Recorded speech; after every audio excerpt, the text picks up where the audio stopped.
and then everyone will be just like, wow, maybe. Comedy. Maybe it's good. Maybe it's bad. It's comedy. It's boom, bang, bada, bing. Oh, but there you go, ladies and gentlemen. We're going to get straight into the game instantly here for the final game of the Group of Death here. For Cade, they have the Esmeralda, Matilda, Yisun Shin, Lunox, and Selena. For the side of Onic PH, they've drafted for the Popo and Koopa. Rafaela now with the Barca. Going in with the Amon in the jungle position, and also Larsky using that Uranus.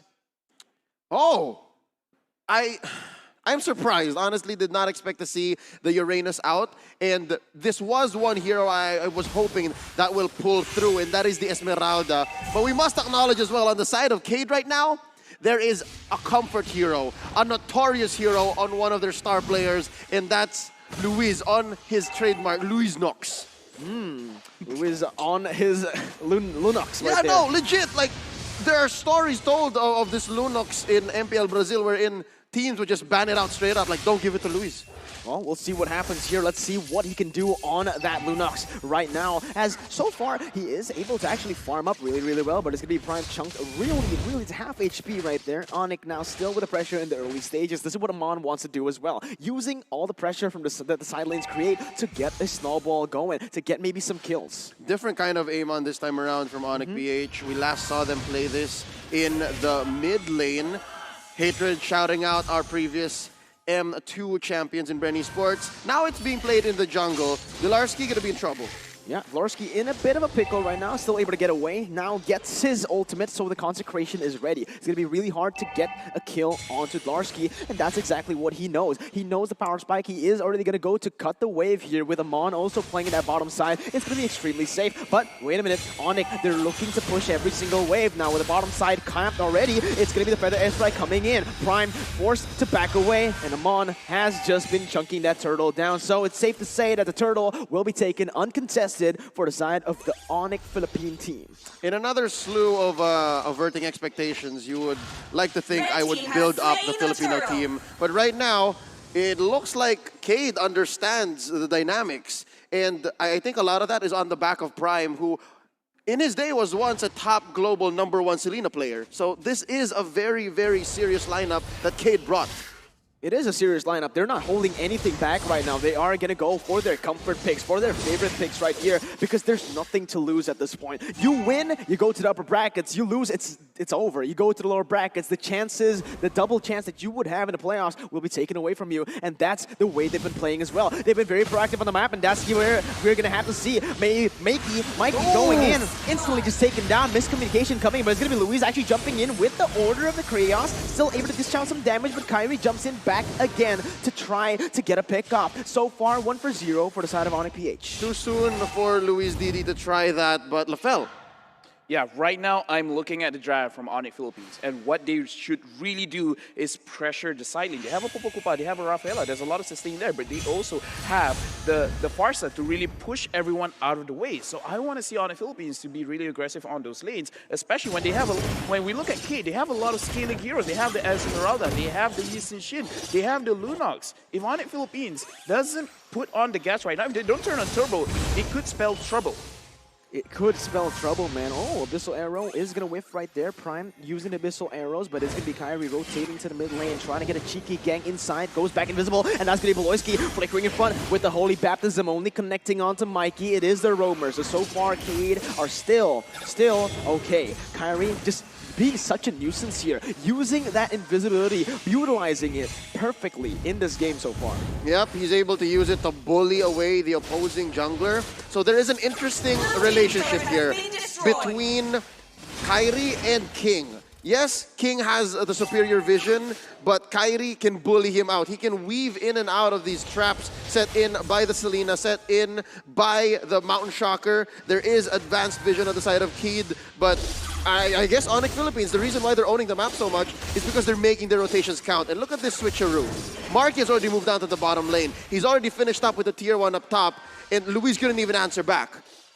Absolutely, Kyrie already now going in again. The setup is just really, really nice. Onic Philippines with the banana split once again, splitting up the map, getting the pressure on that bottom side, and instantly just capitalizing on that. Further airstrike now comes in, only to poke the members from the side of Cade. And right now, for just one kill, they have been able to get a lot of gold. But actually, Kyrie jumps in for some damage onto Takashi. Not going to be able to get that pick off just yet, as both teams are still playing it really, really passively, playing it for the objectives. Popo and Koopa has been chunking that bottom side turret. Love the call that Baloyski or whoever said, Marky, get out of there, there's 4 on the way, but he still fights back. Yeah, he's not scared at all, man. That is what the Popo and Koopa is for here, LaFell, as the items have popped up. Yeah, right now we're looking at Marky. He is, I would say, on the way towards that Blade of Despair. It's going to be a very big item because the damage coming from Biden Koopa is going to be crazy. But Kyrie as well, he's already finished his Feather of Heaven. He's pretty okay to fight, but I'm really looking at Onic Philippines right now at the bottom lane. This might be the time they want to turn up the speed.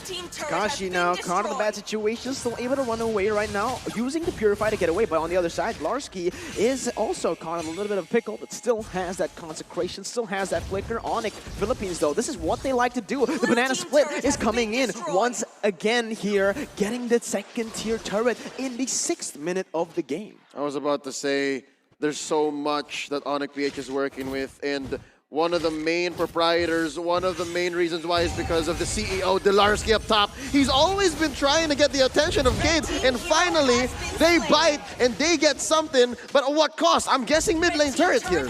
Yeah, they're leaving the Selena in the mid lane. She doesn't have any wave clear whatsoever, and that's going to be Onic Philippines taking the trade, going in for that mid lane turret. It surely is going to be much, much worth it. And there you go, another turret to set up for the next turtle. Onic Philippines, they're just so good at splitting up the map, playing with the pressure, and setting up for objectives. This is Onic at their best. Right now, looking at this game, there's not a lot of deaths, but there's a lot of activities going on. This shows the level of gameplay that they have. Very, very high gameplay. Not looking for kills, objectives. Oh, but wait a minute. Turtle that's going to be slain right there from the side of Cade. Able to run away for now, but Mikey's going to get sniped by the Feather Airstrike. 1 for the price of the Turtle. Cade is able to finally get the first, now the second objective of the game. This is still home to these two teams. I honestly have seen a game where Cade was sitting at like 15 minutes and the score was 2-3. Same I can say for Onic Philippines. I may have casted that game as well, wherein they beat a team and the scoreline was at what, 16 minutes? Same, about 2-3. So these two teams, they know this playstyle very well. They understand what it means to isolate certain members, get out of team fights with just the skin of your hair. And right now, that's what Mikey is doing for Cade, that Guiding Wind. That's what Baloyski is doing with Rafaela using the Holy Healing. So this is exactly the nature of the beast. This is the kind of environment that these two teams have built for themselves using this draft. Yeah, Onic Philippines' draft right here, they're really good at actually picking off targets as well with the Amon and also just the Farsa to burst in, right? So actually, the Yisun Shin coming in from Cade, really, really smart choice. Going in for the Mountain Chakra, opening up the map, but this is going to be the Abyssal Arrow actually connecting onto Marky. Look at that. It's going to be everyone following it up, but the stun comes in and the Feather Airstrike will be enough to take Louise down. Marky will be able to pick up the kill. It's going to be Mikey jumping in. The Falling Simon will be able to connect onto 3, but there's no follow-up. King has just joined the fight, and that's 3 members taken now with nothing on the board for Cade. King joining the fight, that's the M2 logo. Today we are to the top, and they just toppled 1 by 1, 3 for none, all the way straight into Tier 2. Even Tier 2 mid is in trouble now, so I'm surprised that Onic PH did try to save up and get more resources in their jungle. But LaFell, break down what happened here. This is what it looks like when you have a 3k gold lead. Look at the damage from the Farsa. Farsa is standing in behind, but more importantly, Marky with that Popol and Koopa. Once he has that Blade of Despair, the damage coming from both of that heroes. Again, Koopa is also a hero. Let's not forget about the beasts over there. They are very strong. The burst damage is very, very high. And on the Philippines, they have full control of the map. 4 turret lead right now for the side of Onic Philippines. That will mean that they will have pressure onto both of the side lanes right now. Even in mid lane, they're going to win in pressure everywhere across the map. Only the 2 inhibitor turrets left in those side lanes. And there you have it. With the pressure, insane setup, there's nothing Cade can do. What they need to do right now is scale up. But do they have that much time? Can I just say how happy I am that Popol and Koopa is finally a marksman? He's being treated like the marksman that he indeed is. For the longest time in his pro career, this little boy and his wolf has been used as a tank or even a support hero. But now, in the hands of Marky, it's lethal. It is lethal again. Dlarsky, he gets engaged on, but he has the consecration and the flicker. It's not even a threat to him at this point of the game. And that's again Onic Philippines just using their lead very intelligently, getting every single objective on the board. And notice this, they haven't even used the Lord. It's still marching down that top side. Now with the Feather Airstrike used up, it's gonna be the Mountain Chakra still taking a little bit of health from the side of Hatred right now. So we'll see what happens here because Farsa won't have the Feather Airstrike. Takashi goes in for Falling Time Wound, gets stunned up by Marky right there, as Abyssal Arrow will be able to connect, but only onto the Roamer. The defense is very, very good for the side of Cade, but it buys them a little bit more time. But Onic Philippines just so good with the siege. They use everything as a distraction to set up for more. And right now, as of this moment, 10-minute item check. Right now, the items are there, but I do have to say, this is the most interesting game of chess that I have ever seen. Both of these players are playing 1 or 2 steps ahead, especially Onic Philippines. Absolutely, but there you go. It's going to be another fight right now. It's going to be Takashi actually trying to look for a desperate engage. Instantly, Onic Philippines, they know what they're here to do. They didn't want to overcommit into anything, and that was just Cade missing out on the engage. The fact is they don't need to overcommit. The only really one who's putting his nose where it doesn't belong is Dlarsky, the CEO. He's checking for what he might be able to invest in, and right now it looks like a team fight. It is a team fight, but the airstrike has been popped once again. It deals some damage onto the backside. It's going to be Onic Philippines picking up first blood in this team fight, but we'll have to see what happens next. The turret will go down, and Onic Philippines, they have the lead. They're going to go in all the way, and that's going to be the ball of damage coming in to silence Louise, and that is a 2-for-0 with the inhibitor turrets as well. Onic Philippines are looking scary now, man. Currently, Dlarsky, the CEO, is investing in a hostile takeover. They're using tooth and nail, everything they got, their whole kit to be able to take down turrets and heroes. And there's only 3 defenders left on the side of Cade.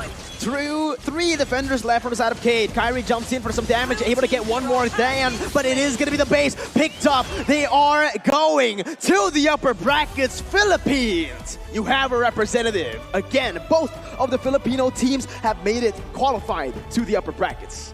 After this, we're going to look at number